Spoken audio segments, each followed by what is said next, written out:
Welcome, everyone, to today's Healing Our Sight podcast. I am delighted to have today with me Caryn Rinaldini and Melissa Daniels. They're going to share a little bit about what's happened since the last time they were on my podcast.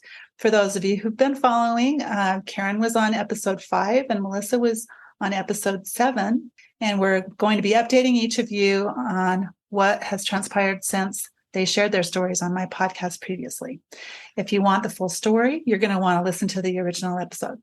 So we talked a little bit in the previous podcast episodes about Melissa's website and also the support group that Caryn moderates.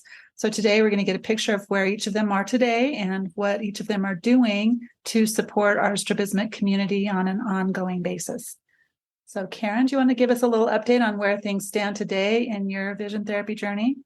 Sure. My vision therapy journey continues. It is still a lot of hard work, and progress is actually very, very random. So I can work on something for a while and see no progress, and then all of a sudden I do. So I'm not giving up and I'm moving forward. I actually told my doctor, I said, I'm thinking this year will be the last year. And he told me, he said, Caryn, you keep improving, you keep making progress. Let's keep going. So I'm going and I'm moving forward. Awesome. Can you tell us a little bit about what differences you've seen as your vision has improved? So more clarity, more 3D. I have less headaches, which is a really, really nice plus. The 3D is what I'm really trying to focus in on right now, and I'm so close. I do see, for example, in 3D movies, I do see the 3D inside the movie, but I do not see any images coming off the screen. And that is what I'm really focused on right now. It happened once a year ago, and for some reason I had to slow down on therapy, but I'm anxious for it to happen again, and I know it will.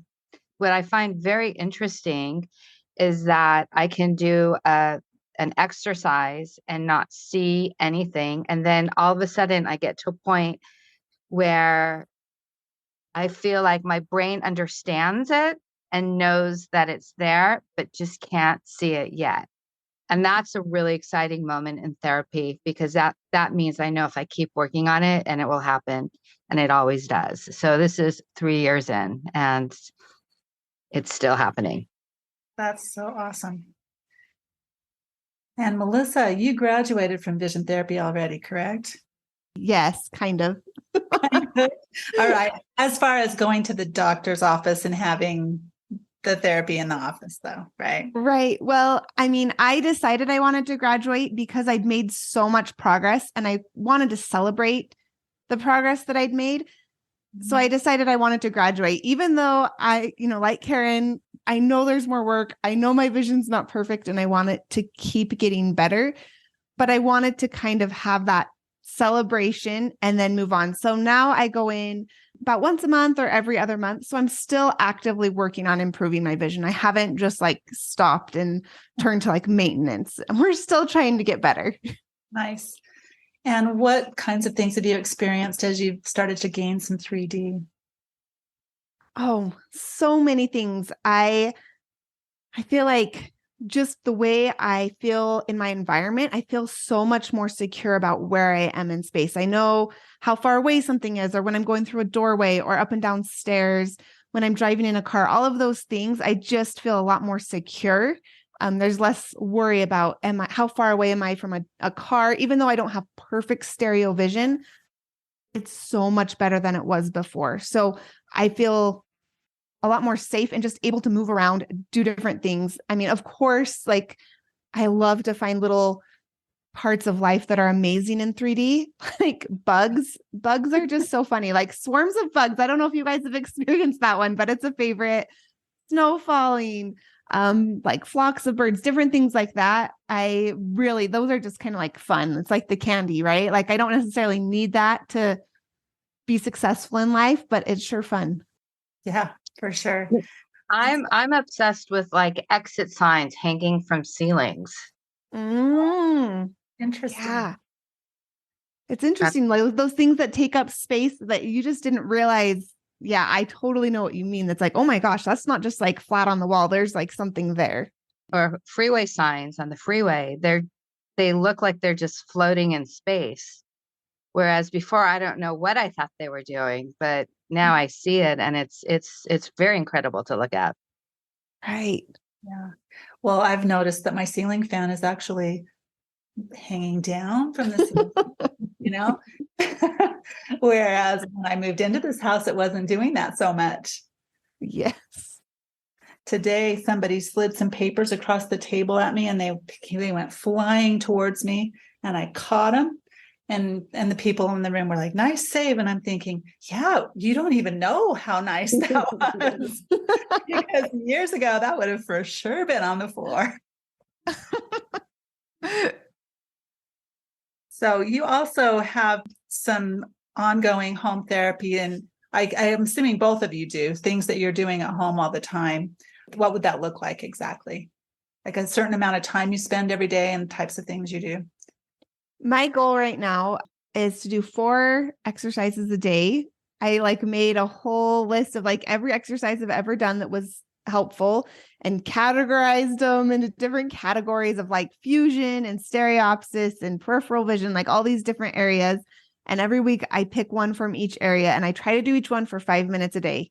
And sometimes it turns into more, or I'll also watch a 3D movie later, or maybe do something on virtual reality. I'm still keeping up with the basics, things like, the Brock string or peripheral vision activities that you do on a window, things like that, because I feel like all of it, it's not just the virtual reality or the vectograms or the red and green glasses, like all the like foundational parts, I feel like are just as important still, even years later, after I've done them all so many times, they still make a big difference. So I kind of do a well-rounded, and then I go into my office, and I say, okay, this is what I've been working on. This is what I'm struggling with. Like, how would you, and they kind of steer me in a better direction if they need to. So that's basically what I do right now. And it seems to be working okay. I don't know that I'm progressing as much, but I'm definitely not going back anymore. I was for a little while. You're so organized about it. I really wish I was that organized. Do you have a certain plan too, Caryn, because you're seeing your doctor still, I guess? Yeah, I graduated from once a week to twice a month, which I'm very proud of. Yeah. But what I've noticed, I had to take about a 6-month break. And what was interesting was the skills that I 100% mastered, I didn't lose. And the skills that I hadn't fully mastered, I kind of fell behind on. So usually what happens is I go in and the doctor assigns a new exercise. And half the time I say, I love the fact that he is so positive about my progress, that he thinks I can do this. But actually, we need to find a different way to do this, because I'm not seeing this happening. Actually, it was very cute. A few weeks ago, he gave me something that I had done a long time before, and it was very easy. It was monocular jumps with the prism, and I did them all week thinking, wow, this was so easy. And I was so proud of myself that I think he probably gave it to me psychologically to make me feel good about something. But I usually have about 2 or 3 exercises plus the virtual reality and the 3D movies. I do try to watch the 3D movie as much as I can because I'm waiting for it to jump off the screen. And when it does, I think the whole world will know about it. So it's coming. That's going to be so awesome. Yeah. So it sounds like all of us are watching 3D movies as part of our therapy, right? Because I try to do that too. Yeah. It's the fun part, right? We have to have that. And it just, you can sit there on the couch and be a little bit lazy, and it's still vision therapy exercise. It doesn't require so much involvement, which is nice sometimes. Yeah, for sure. The fact that you wrote this course on mastering peripheral, was that because you've organized all your activities and decided, oh, I need to do this and this and this and this, and here's all my peripheral activities? The course actually came before that. The course came at a point, I was about 6 months after surgery, or maybe it was a year after surgery. And I just started really employing some peripheral techniques into the therapy I was doing in office. And it was working so well. A lot of it comes from David Cook. And I started having so much more success, and my depth perception was changing so much. Even though I still can't do like the Randot stereograms. I could drive better and play tennis better, all these things. And I knew it was this peripheral piece, and I was missing it, right? For those first like 2 years of vision therapy, they would say, open your peripheral, use your peripheral. And I'd be like, okay, whatever. And just kind of ignore it. And I was like, no, that was actually like the most important part of everything. And so that's why I created a course. It's basically designed for people who are in vision therapy to help them with this like really important foundational piece that's going to basically bridge the way for everything else they do in therapy. So that's where it came from. I definitely do those exercises, though. I have different exercises in the course. I definitely include those in my vision therapy now. But yeah, that's where the peripheral exercises came from. Everything else just came from my homework sheets that I've seen throughout the years. Nice. So I think that people are probably going to get the idea by now that we're all very highly motivated to help others gain the kinds of results that we've had as we've gone through this whole process. And I want to just make a note that for all three of us, it took doing vision therapy as well as surgery to get to where we are right now. So, Caryn, can you tell us a little bit about what motivates you to continue being the sole moderator for your Facebook support group, Looking Ahead, Strabismus Support? Absolutely. To me, it is mind-blowing that my entire life I was told there was nothing I could do about my strabismus, that I would just not be able to fly an airplane or play golf, but my rest of my life would be okay. And it took until I was 48 to realize that I could have surgery, and 50 to do vision therapy. And I feel like I want to scream it from the rooftops, and I want other people to know about this option and the possibility of fixing this or doing something about it. It's absolutely mind-blowing to me that more people do not know about this. And it's very sad to me that people take the either or decision, surgery or vision therapy, and you can do both. And if you think about it, when you have a knee problem, you do physical therapy and surgery. You have a heart attack, you have heart surgery, and you do rehab. Why aren't we doing this for our eyes? That's really the why. And if I can help people in any way, shape, or form, then I would like to. And I know, Denise, you're doing a marvelous job with your podcast, and Melissa, with your website, and what you're doing is absolutely incredible. And I admire both of you. And I'm grateful that I'm friends with the two of you and that we can share our journey together. Well, thank you. Same. Appreciate that. What does being the moderator entail for you? So basically right now, I'm approving posts. For a while, I was having a lot of spam come in there, and I'm not anymore, which is very nice. I should be posting more, which now that I've said that, I will do that. And I will say, for some odd reason, the last few weeks, we've had many more people join and post, which I'm thrilled about. We're at 2,100 members. I think when this started, there was about 500. So it's great that there is more awareness going on out there. Yeah, that is awesome. What would you think would be the biggest concern that you see, and what the thing that we want to really do to support people in this community? What I think the biggest problem is people don't understand all their options. They just don't understand all the options they are. And I think the biggest thing is to learn from other people and then find options for themselves. Now, it's not that everyone's is not the same, and everyone needs a different sort of treatment, but just knowing where to find the options is key, or knowing that there's success, knowing the possibility. I mean, the three of us saying, hey, we see in 3D, which is something we never, ever thought we'd ever be able to do, is incredible. And I would like other people to know that they have that opportunity too. Great. And I wanted to just mention one thing. I did do a little bit of a survey of the groups that I joined on Facebook about 2.5 years ago when I started thinking about doing the podcast. And when I joined the groups, there were about 41,000 total people when I added all the different groups up together. And I did this again last week, and there's now like 65,000 people. Wow. Wow. That's a lot of people. And there could be crossover between the groups. I'm sure there is.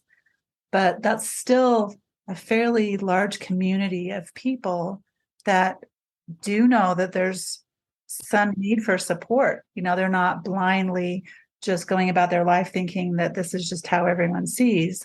They're actually looking for something. And I think it's great that we have the opportunity to provide some insight. Absolutely. And the thing is if one doctor says, no, there's nothing you can do, search for someone else. Exactly. Please search for someone else. Because we've all had that experience, right? When someone said multiple times. Exactly. Oh, I texted the two of you. I was sitting in an optometrist's office with my sister, and the optometrist told her that she had strabismus, but there was really nothing she should do about it. Possibly in the future, some patching may help. And I wanted to scream. It was the worst feeling. It was horrible. Did you give him a piece of your mind? Well, I think I'm going to send her Fixing My Gaze. Just send it to her in the mail. Let her read it. Well, we hope that she will read it. Yeah. You're talking about sending it to your sister or to the doctor? To the doctor. They both need it though, right? They both need it. Yes, definitely. Yes. So Melissa, you've now expanded your website and added a YouTube channel since we last had you on the podcast, right? Yes. I don't remember the exact timeline, but yes, I have a YouTube channel. Yes, I think it was after that you added the YouTube channel. So you're getting a lot of input probably from people based on that, right? What do you see as the biggest concern? Well, there are two different concerns. We can look at the concern of each individual person. And then there's also the concern with helping people with strabismus as a whole. Mm-hmm. And so for the individuals, what I see people commenting and posting and asking questions about is, what can I do to get this result right now? And to me, that is something it's hard to help people see. No matter what direction you go, this is going to take time. And, like Caryn said, they'll go to a doctor and they'll say there's nothing you can do. And so then they just stop there and give up. Right. Or they'll go to a surgeon and the surgeon will say vision therapy won't work. And then they go to the vision therapist and they say surgery won't work. So there's a lot of confusion. And a lot of times when they're confused, they just don't do anything because it's like, well, I don't want to do the wrong thing, so I'll just do nothing. And so I think that's where a lot of individuals are. There's a lot of confusion because of, differing opinions, bias going around. And just that strabismus is really a hard one to solve. Like, even if somebody wasn't biased, knowing like, okay, should we do vision therapy first? Should we do surgery first? Like, how long do you do? Like, there's so many different factors. And within the vision therapy and surgery, there's different techniques. Like, there is so much that goes into strabismus. And so there's a lot of confusion as the patient. Like, there are risks involved. Like, whatever you do, like, there's no path that's going to be 100% success rate. And so I think that can be really stifling for people. Yeah. And, that same problem carries over into just like people as a population. There's just not a lot of information about how to combine surgery with vision therapy, how to, successfully really get strabismus closer to, you can't really heal it, but closer. Right. And I talked to my ophthalmologist about this, who did my surgery, and our ophthalmologist. Right. And he was telling me that there's no research out there that tests how surgery and vision therapy can be combined for a higher success rate. It doesn't exist.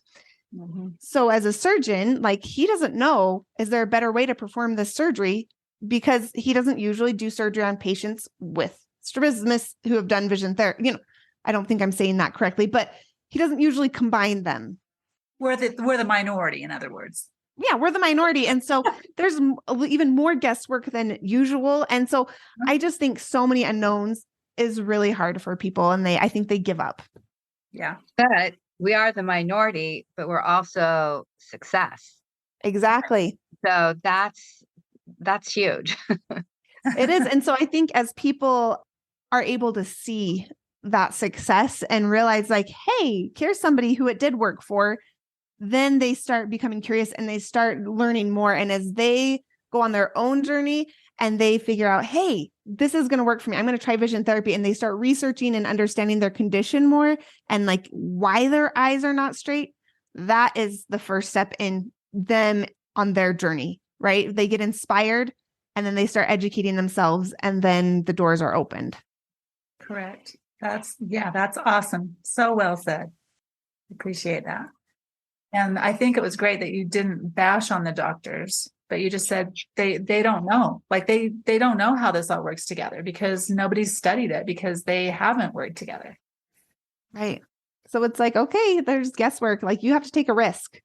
Mm-hmm. If you want to have success fixing strabismus, you are going to have to be willing to take risks and possibly not make the right choice the first time. You might have to try some things that don't work. And then you're like, okay, that didn't work. I'm going to try something else. Like, I feel like you have to be open-minded. Your doctors have to be open-minded. The whole situation. Right. I don't know how many doctors you saw. I saw tons of doctors. Mm-hmm. And I walked out of experts in the field and thought, nope, they're wrong. That's wrong. That's not right. Mm-hmm. And I was right. Yeah, for sure. I think it's interesting, Caryn, that both of us found fixing my gaze when we were 48. That is very interesting. And she was probably 48 too, right? 48. Yeah. But I don't want people to have to wait till they're 48. It's how many dates or jobs could I have had that I didn't know? I didn't really care about my eye. I think I was so convinced there was nothing I can do about it. I ignored it. And how many beautiful things could you have seen in your life? I know. It's really amazing. Yeah.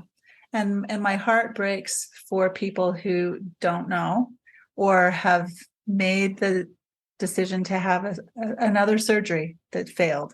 And then because it failed, and then vision therapy that they tried didn't work after 6 months, it's like, okay, I'm done. And I just don't think it should be that way.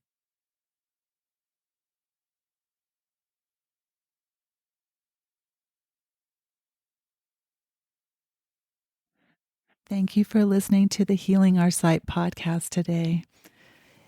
To order Melissa's course, Mastering Peripheral, go to learn.strabismussolutions.com and put in the code HEAL10 for 10% off that course. You're going to love it. Please join the Facebook group Healing Our Sight to make comments and suggestions. And stay tuned for the next podcast. We have some great things coming.